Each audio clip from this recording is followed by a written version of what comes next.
একটা জিনিস আমরা সবাই জানি, কারণ আমরা ন্যায় প্রতিষ্ঠা করার যারা কাজ করি তারা কিন্তু এই বিষয়টি জানি।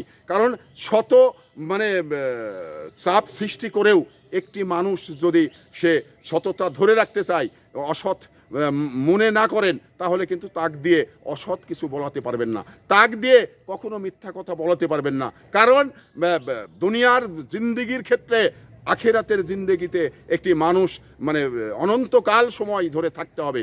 তো এখানে আপনার কাছে 200, 500, 2000, 20,000 টাকা নিয়ে যখন মানুষ সততা বিক্রি করে দেবে, তখন কিন্তু ওই আখেরাতের জিন্দেগিটা তার জন্যে ভয়ঙ্কর অবস্থা সৃষ্টি হবে। তো এই জন্যেই এমন কিছু মানুষ রয়েছে, এখনও সৎ মানুষ রয়েছে, এখনও সৎ মানুষকে আপনি যতই চাপ সৃষ্টি করেন এবং মারেন ধরেন, কখনো সে মিথ্যা কথা বলবে না, কারণ মিথ্যা কথাকে সে কখনো প্রশ্রয় করে না। এই রকম ধরনের লোক এখনও কিন্তু অনেক রয়েছেন।